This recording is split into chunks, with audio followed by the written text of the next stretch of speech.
Hello my dear student, good morning, welcome to online tuition.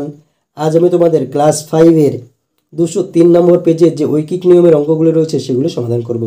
চলো তাহলে আজকের ভিডিওটি শুরু করি। তাহলে দেখো 203 নম্বর পেজের ঐকিক নিয়মের যে 1 নম্বর অঙ্কটা কী বলছে দেখো, যে পরিমাণ খাবারে 5 জন লোকের 10 দিন চলে সেই পরিমাণ খাবারে 1 জন লোকের কতদিন চলবে। তাহলে দেখো কোনো একটি ধরো তোমাদের বাড়িতে 5 জন লোক রয়েছে, সেখানে 5 জনের 10 দিনের খাবার রয়েছে। যদি 1 জন লোক থাকতো তাহলে সেই খাবারে কতদিন চলবে। তাহলে অঙ্কগুলো করি তাহলে তোমরা বুঝতে পারবে। তাহলে দেখো প্রথমে আমরা কী লিখবো, অঙ্কগুলো করার সময় গণিতের ভাষায় সমস্যাটি হলো, গণিতের ভাষায় সমস্যাটি হলো। এবার দেখো, এবার দ্বিতীয় কাজ আমাদের হবে, দেখো এখানে কি রয়েছে 5 জন, এখানে 10 দিন, এখানে হচ্ছে 1 জন। তাহলে দেখো জন হচ্ছে দুবার হচ্ছে, 5 জন একটা হচ্ছে 1 জন একটা, আর দিন রয়েছে কি একবার। যেটা দুবার রয়েছে সেটা আমরা হচ্ছে ডান দিকে লেখার চেষ্টা করবো। তাহলে জন সংখ্যা, এটা তোমাদের লিখতে হবে, সেটা কোনো মানে নেই, কিন্তু এটা লিখলে সুবিধা হবে। আর এদিকে লিখবো আমরা কি দিন সংখ্যা। এবার দেখো 5 জন লোকের কতদিনে খাবার মজুদ ছিল বলছে 10 দিন। যদি 1 জন লোক থাকতো কতদিন। তোমাদের এই অঙ্কগুলো করার আগে তোমাদের সরল সম্পর্ক ব্যস্ত সম্পর্কের ধারণাটা তোমাদের জানতে হবে। তাহলে এর আগের ভিডিওতে কিন্তু আমি তোমাদের সরল সম্পর্ক ব্যস্ত সম্পর্ক বলে দিয়েছিলাম, তবুও আমি আজকে আরেকবার তোমাদের বলে দিচ্ছি। তাহলে দেখো কোনো একটি সম্পর্কে যদি দুই দিকেই বাড়ে, ধরো এদিকে বাড়ছে আমার এদিকেও বাড়ছে, তাহলে সরল সম্পর্ক।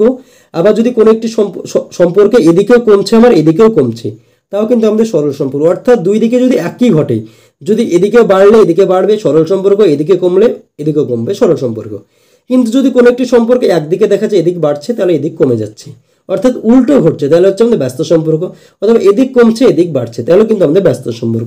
অর্থাৎ বাড়লে কি হবে, বাড়বে, বাড়লে বাড়বে। সরল সম্পর্কের ক্ষেত্রে বাড়লে বাড়বে, কমলে কি হবে, কমবে। একদিকে যদি বাড়ে তাহলে অন্যদিকে বাড়বে, একদিকে কমলে অন্যদিকে কমবে। আর ব্যস্ত সম্পর্কের ক্ষেত্রে কি হবে বলতো, বাড়লে একদিকে যদি বাড়লে তাহলে আরেকদিকে কমবে, আর একদিকে যদি কমে তাহলে অন্যদিকে কি হবে, বাড়বে। এইটুকুই হচ্ছে তোমাদের সরল সম্পর্ক ব্যস্ত সম্পর্কের ধারণা।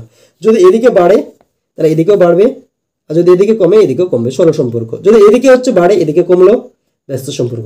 এবার দেখো আমাদের বলা আছে, ধরো তোমাদের বাড়িতে 5 জন হচ্ছে সদস্য, 5 জন সদস্য, তোমাদের যে খাবার রয়েছে ধরো চাল মজুদ রয়েছে, তাতে দেখছো তোমরা 10 দিন খাবারে আরাম করে চলে যাবে। কিন্তু দেখা যাচ্ছে যে তোমাদের 5 জন সদস্যের ভিতরে 4 জন হচ্ছে তোমাদের পরের দিন আত্মীয়র বাড়ি চলে গেল। এখন থাকলো কতদিন, 1 দিন।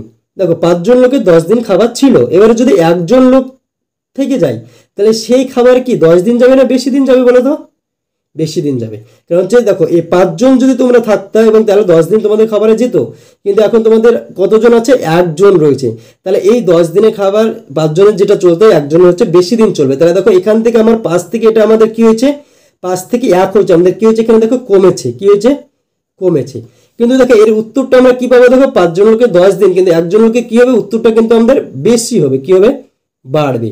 দেখো অঙ্কটা করার আগে কিন্তু আমরা বুঝতে পারছি, এদিকে 5 থেকে 1 কিলো কমলো, 5 জন লোকের 10 দিনের খাবার, কিন্তু 1 জন লোকের কি হবে, যে দিনটা হবে সেটা হচ্ছে বাড়বে। এদিকে কমেছে এদিকে বাড়ছে, তাহলে দেখো কমলে বাড়বে, তাহলে কি সম্পর্ক, ব্যস্ত সম্পর্ক। তাহলে আমরা ওটাই লিখবো। দেখো জনসংখ্যা কমলে মজুদ খাবারে কি হবে, বেশি দিন যাবে, বেশি দিন চলবে, বেশি দিন কি হবে, চলবে। অতএব জনসংখ্যা ও দিন সংখ্যার মধ্যে কি সম্পর্ক পেলাম আমরা, এটা হচ্ছে ব্যস্ত সম্পর্ক, ব্যস্ত সম্পর্ক রয়েছে। আরেকটা জিনিস মনে রাখবে যে জনসংখ্যা দিন সংখ্যা থাকলে সবসময় কিন্তু ব্যস্ত সম্পর্ক আমাদের হয়। এবার দেখো জনসংখ্যা দিন সংখ্যার মধ্যে ব্যস্ত সম্পর্ক তোমাদের কি করতে হবে, ঐকিক নিয়মে হচ্ছে সমাধান করতে হবে। তাহলে দেখো আমরা কি লিখবো, 5 জন লোকের মজুদ খাবারে 10 দিন চলে, কি 5 জন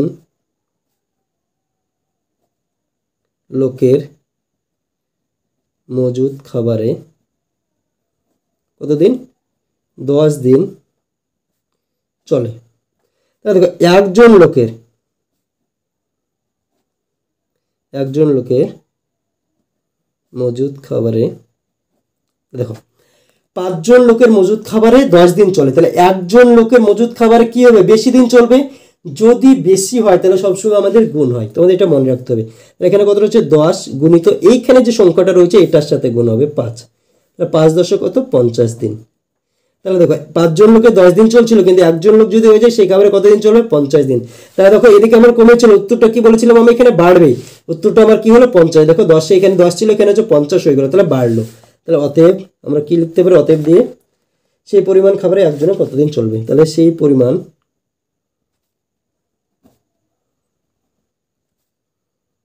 খাবারে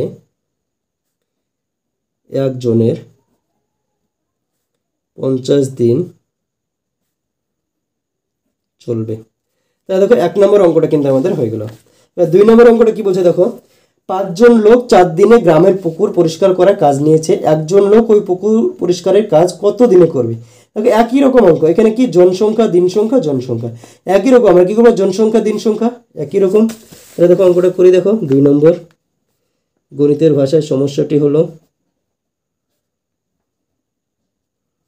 গণিতের ভাষায় সমস্যাটি হলো জনসংখ্যা, এইদিকে হচ্ছে দিন সংখ্যা। তাহলে দেখো 5 জন লোক 4 দিনে, তাহলে 5 জন লোক 4 দিনে কাজটি করতে পারে, কিন্তু একজন লোক, এটাও দেখো ধরো একটি পুকুর পরিষ্কার করবে 5 জন লোক, তোমরা 5 বন্ধু 4 দিনে কাজটি করতে পারবে। কিন্তু তোমাদের মধ্যে একটা বন্ধু বললো যে তোদেরকে কাজটি আমি করতে দেবো না, আমি একাই করবো। তাহলে যদি একাই করে তাহলে কি দিন কি হবে, তার একাই কাজটা করতে দিনটা বেশি লাগবে। এখানে হচ্ছে আমার কমছে, এদিকে কি হচ্ছে বাড়ছে, তাহলে কি একদিকে কমছে আর একদিকে বাড়লে কি সম্পর্ক, ব্যস্ত সম্পর্ক। যদি বিপরীত হয় তাহলে অতএব আমরা কি লিখতে পারি, যে জনসংখ্যা কমলে পুকুর পরিষ্কার করতে বেশি দিন লাগবে, পুকুর পরিষ্কার করতে বেশি দিন সময় কি হবে লাগবে। অতএব কি সম্পর্ক, ব্যস্ত সম্পর্ক, জনসংখ্যা ও দিন সংখ্যার মধ্যে ব্যস্ত সম্পর্ক রয়েছে।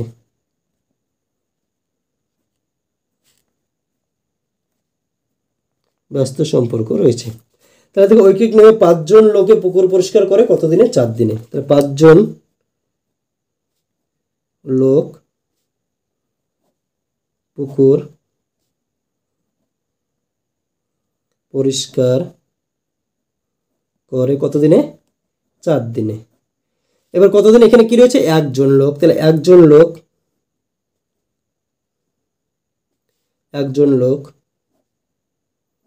পুকুর পরিষ্কার করে, দেখো 5 জন লোক হচ্ছে 4 দিনে পুকুর পরিষ্কার করে, একজন লোকে কি হবে বাড়বে, বাড়লে কি হবে গুণ, 4 গুণিত 5 সমান হচ্ছে 20 দিনে। দেখো যদি হচ্ছে বাড়ে তাহলে গুণ হবে, যদি কমে তাহলে হচ্ছে আমাদের ভাগ হয়। তাহলে হচ্ছে একজন লোককে যদি পুকুরটা পরিষ্কার করে তাহলে কতদিনে পুকুরটা পরিষ্কার করবে, 20 দিনে। তাহলে আমরা উত্তরটা কি লিখবো, দেখো একজন লোক ওই পুকুর পরিষ্কারের কাজ কত দিনে করবে। তাহলে অতএব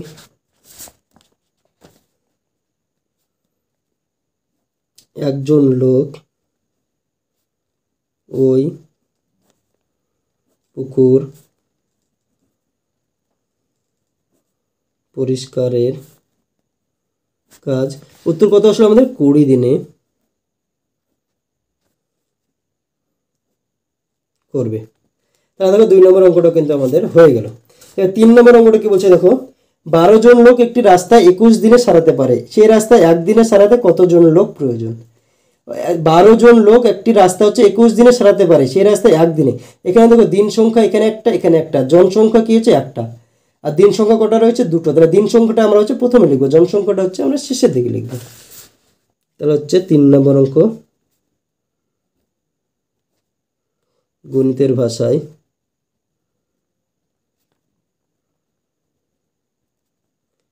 সমস্যাটি হলো কি, দিন সংখ্যা আর হচ্ছে জনসংখ্যা। দিন সংখ্যাতে কি রয়েছে দেখো, দিন সংখ্যা কি 21 দিন, আর জনসংখ্যা প্রথমে রয়েছে এখানে, কিন্তু 21 দিন হচ্ছে 12 জন, তাহলে দিন সংখ্যাতে হচ্ছে 21 আর এখানে হচ্ছে 12 জন, এখানে হচ্ছে একদিনে দেখো জিজ্ঞেস ছিল। এবার দেখো 21 দিনে হচ্ছে কাজটি সারাতে, রাস্তা সারাতে হচ্ছে 12 জন লাগে, যদি একদিনে রাস্তাটি সারাও তাহলে দেখো এখানে হচ্ছে 21 দিনে একটি রাস্তা যদি সারানোর কাজ শেষ করে তাহলে 12 জন করে তোমার হচ্ছে লোক নিয়োগ করতে হচ্ছে। দেখা যাচ্ছে কাজের খুব জোর, তার জন্য তোমাকে বলা হলো যে একদিনেই তোমাকে রাস্তা কাজ সারানোর কাজটি শেষ করতে হবে, তাহলে তোমাকে কি শ্রমিক কী করতে হবে, বেশি লাগাতে হবে। তুমি যদি 21 দিনে কাজটি শেষ করতে তাহলে তোমাকে হচ্ছে 12 জন করে হচ্ছে তোমাকে শ্রমিক লাগাতে হতো, তাহলে তারা হচ্ছে 21 দিনে কাজটি শেষ করতো। কিন্তু যেহেতু কাজের খুব জোর, অর্থাৎ তাড়াতাড়ি রাস্তাটা শেষ করতে হবে, তার জন্য তোমাকে বলা হলো একদিনে রাস্তাটি তুমি শেষ করো, তাহলে তোমাকে কি করতে হবে, জনসংখ্যাটা কি করতে হবে, বাড়াতে হবে। তাহলে হচ্ছে এদিকে কি হচ্ছে দেখো, দিন সংখ্যা আমার হচ্ছে কমছে কিন্তু জনসংখ্যা হচ্ছে বাড়ছে, তাহলে হচ্ছে জনসংখ্যা দিন সংখ্যা একদিকে কমছে আর একদিকে বাড়ছে, তাহলে হচ্ছে আমাদের ব্যস্ত সম্পর্ক। আর একটা জিনিস বলেছিলাম, দিন সংখ্যা জনসংখ্যা থাকলে সবসময় আমাদের কিন্তু ব্যস্ত সম্পর্কই হয়। তাহলে কি লিখবো, দিন সংখ্যা কমলে রাস্তা সারাতে বেশি জন লোক লাগবে, অতএব দিন সংখ্যা ও জনসংখ্যার মধ্যে কি সম্পর্ক, ব্যস্ত সম্পর্ক রয়েছে।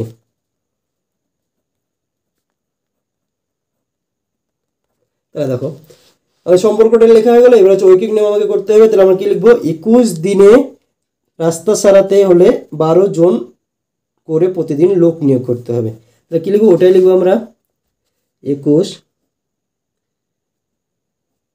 দিনে রাস্তা শেষ করতে হলে 12 জন করে লোক লাগবে। এবার দেখো 21 দিনে হচ্ছে শেষ করতে হলে 12 জন করে লোক লাগবে, কিন্তু তোমাকে একদিনে রাস্তাটি শেষ করতে হবে, একদিনে রাস্তা শেষ করতে হলে কি লাগবে, একদিনে শেষ করতে হলে বেশি লাগবে, তাহলে 12 গুণিত 21, দুটো গুণ করো, 21কে 12 দিয়ে গুণ করো 21 আর 12 2 2 দুগুণে 4 1 2 2 5 2 200 হচ্ছে 52 জন, কতজন, 252 জন লোক লাগবে। তাহলে দেখো 252 কিন্তু আমাদের উত্তর এসছে, 12কে 12 12 দুগুণে 24 25, হ্যাঁ 252। তাহলে আমরা কি লিখতে পারি যে সেই রাস্তা একদিনে সারাতে কতজন লাগবে, অতএব সেই রাস্তা একদিনে সারাতে 252 জন লোক লাগবে। তাহলে দেখো 3 নম্বর অঙ্কটা কিন্তু আমাদের হয়ে গেল। 4 নম্বর অঙ্কটা কি বলছে দেখো, যে দ্রুত জিপ গাড়িতে ঘন্টায় 30 কিমি বেগে গেলে 2 ঘন্টায় যাওয়া যায়, সেই দ্রুত 1 ঘন্টায় যেতে হলে জিপ গাড়ির গতিবেগ কত হবে। এখানে দেখো একটা রয়েছে কি সময় আর একটা হচ্ছে গতিবেগ। দেখো যাচ্ছে তুমি হচ্ছে তোমাদের বাড়ি থেকে স্টেশনের দৈর্ঘ্য ধরো 30 কিলোমিটার, তুমি যদি তোমার মোটরসাইকেলে যাও 2 ঘন্টাতে যদি যাও, তোমাকে বলা হচ্ছে যে 30 কিমি বেগে গেলে, অর্থাৎ কি বলা হচ্ছে যে তোমার বাড়ি থেকে দেখা যাচ্ছে স্টেশনের দৈর্ঘ্য হচ্ছে 60 কিমি, তুমি হচ্ছে 30 কিমি বেগে গেলে তাহলে 2 ঘন্টায় তুমি স্টেশনে পৌঁছে গেলে 60 কিলোমিটার। এবার তুমি যদি 1 ঘন্টাতে তুমি স্টেশনে যেতে চাও, অর্থাৎ তোমার খুব তাড়া রয়েছে, তুমি 1 ঘন্টাতে স্টেশনে যাবে, অর্থাৎ 60 কিমি দৈর্ঘ্য 1 ঘন্টায় যাবে, তাহলে তোমাকে কি হবে, গতিবেগ কি করতে হবে, বাড়াতে হবে। তুমি যদি কম সময়ে রাস্তা সেই সমান রাস্তা যেতে চাও তাহলে কি তোমাকে মোটরসাইকেলটা কি জোরে চালাতে হবে, আর যদি তুমি কি হচ্ছে বেশি সময় ধরে যাও তাহলে তোমাকে আস্তে আস্তে চালালেই হবে। তাহলে হচ্ছে এটাই হচ্ছে আমাদের সম্পর্ক। তাহলে দেখো 4 নম্বর গণিতের ভাষায় সমস্যাটি হলো, 1 নম্বর কি সময় ব্র্যাকেট হচ্ছে ঘন্টা আর হচ্ছে গতিবেগ, গতিবেগ ব্র্যাকেট হচ্ছে কিমি। তাহলে 2 ঘন্টা সময় যদি হয় তাহলে গতিবেগ তোমাকে হচ্ছে 30 কিমি পার ঘন্টা। যদি 1 ঘন্টায় তুমি যাও তাহলে গতিবেগ কী করতে হবে? তাহলে 2 ঘন্টাতে যদি তুমি যাও তাহলে গাড়ির গতিবেগ রাখতে হচ্ছে 30 কিমি। যদি তুমি 1 ঘন্টায় সে রাস্তায় যাও তাহলে কী হবে? তোমাকে গতিবেগ বাড়াতে হবে। তুমি যদি 2 ঘন্টাতে যতটুকু রাস্তা যাবা 30 কিমি বেগে চালাচ্ছ, এবার তোমাকে যদি 1 ঘন্টাতে যদি তুমি সেই রাস্তা তোমাকে যেতে হয় তাহলে তোমাকে গতিবেগটা কী করতে হবে? বাড়াতে হবে। দেখো কোনো কোনো জায়গায় তোমাদের ইংরেজি লেখা হতে পারে, তোমরা কিন্তু সেটা বুঝে নেবে। দেখো এখানে 30 ইংরেজিতে লিখে ফেলেছিলাম। তাহলে দেখো সময় কমলে গতিবেগ বাড়াতে হবে। কি হবে? বাড়াতে হবে। তাহলে দেখো সময় কমছে, গতিবেগ কী হচ্ছে? বাড়ছে। তাহলে কী সম্পর্ক? ব্যস্ত সম্পর্ক। অতএব সময় ও গতিবেগের মধ্যে ব্যস্ত সম্পর্ক রয়েছে। কি সম্পর্ক রয়েছে? ব্যস্ত সম্পর্ক রয়েছে। আমরা কি লিখতে পারি? 2 ঘন্টায় যেতে হলে গতিবেগ রাখতে হবে কত? 30 কিমি পার ঘন্টা।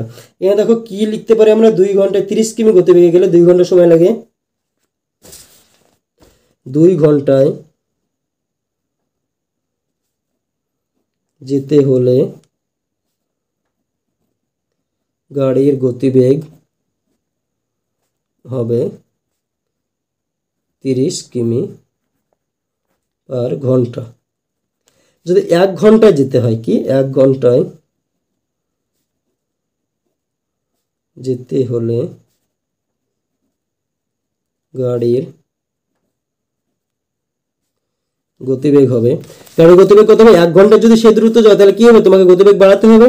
তাহলে কী হবে? গুণ হবে 30 গুণিত 2 সমান হচ্ছে 60 কিমি পার ঘন্টা। তাহলে দেখো 1 ঘন্টা যেতে হলে গাড়ির গতিবেগ কত হবে? 60 কিমি পার ঘন্টা। উত্তর আমরা কি লিখতে পারি? যে সে দ্রুত 1 ঘন্টা যেতে হলে জিপ গাড়ির গতিবেগ কত হবে? অতএব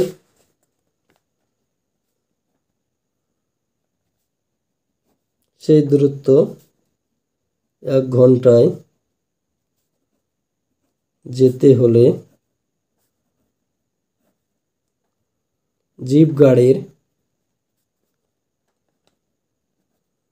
গতিবেগ হবে 60 কিমি পার ঘন্টা।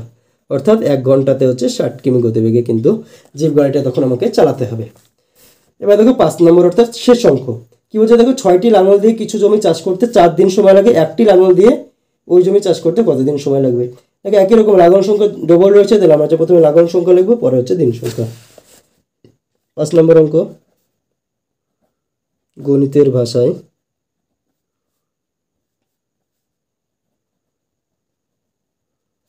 সমস্যাটি হলো কি? লাঙল সংখ্যা আর একদিকে হচ্ছে দিন সংখ্যা। কি হচ্ছে? লাঙল সংখ্যা হচ্ছে 6টি লাঙল দিয়ে হচ্ছে 4 দিন লাগে। 6টি লাঙল দিয়ে চাষ করো 4 দিন, একটা লাঙল দিয়ে 10 দিন। এবার দেখো দেখো তোমাদের হচ্ছে ধরো 10 বিঘা জমি রয়েছে, সেখানে হচ্ছে 6টি লাঙল যদি তুমি চাষ করো তাহলে সেই জমিগুলো 4 দিনে চাষ করতে পারে। কিন্তু তুমি 6টি লাঙল দিয়ে চাষ করতে গেলে না, তুমি হচ্ছে 1টি লাঙল নিয়ে গেলে, তাহলে কি তোমাকে সেই 10 বিঘা জমি চাষ করতে কী হবে? বেশি দিন লাগবে। 6টি লাঙলের যদি 4 দিন লাগে জমিটা চাষ করতে, 1টি যদি লাঙল হয় তাহলে কী হবে? দিন সংখ্যা বাড়বে, এদিকে আবার কমছে, এদিকে কী হবে? বাড়বে। একদিকে কমছে একদিকে বাড়লে কি সম্পর্ক হয়? আমি বলেছিলাম ব্যস্ত সম্পর্ক। তা আমরা কি লিখবো? যে লাঙল সংখ্যা কমলে একই পরিমাণ জমি চাষ করতে বেশি দিন সময় লাগবে। তাহলে দেখো লাঙলের সংখ্যা যদি কমে তাহলে হচ্ছে একই পরিমাণ জমি চাষ করতে বেশি দিন সময় লাগবে। অতএব লাঙল সংখ্যা ও দিন সংখ্যার মধ্যে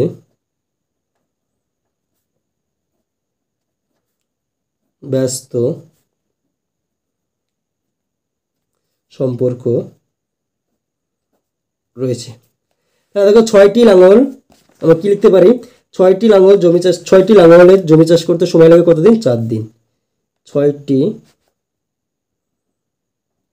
লাঙলের চাষ করতে সময় লাগে কতদিন? 4 দিন। 6টি লাঙল হচ্ছে চাষ করতে সময় লাগছে কতদিন? 4 দিন। তাহলে একটি লাঙলের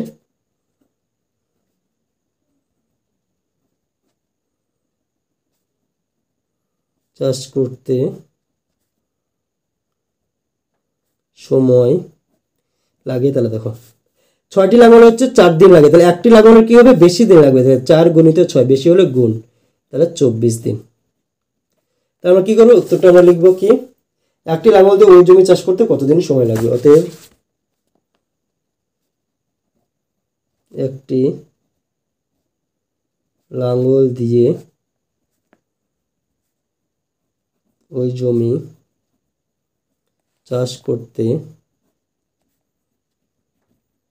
24 দিন সময় লাগবে। তাহলে দেখো পেজ নম্বর 203-এর যে অঙ্কগুলি ছিল 1 থেকে 5 পর্যন্ত আমাদের অলরেডি হয়ে গেল। তাহলে আজকের ভিডিওতে এই পর্যন্তই। ভিডিওটি যদি ভালো লাগে তাহলে অবশ্যই ভিডিওটিতে একটি লাইক করে দিও এবং তোমার বন্ধুদের মধ্যে শেয়ার করো, এবং চ্যানেলটিতে যদি নতুন হয়ে থাকো তাহলে অবশ্যই চ্যানেলটিকে সাবস্ক্রাইব করে আমাদের পাশে থেকো। ধন্যবাদ।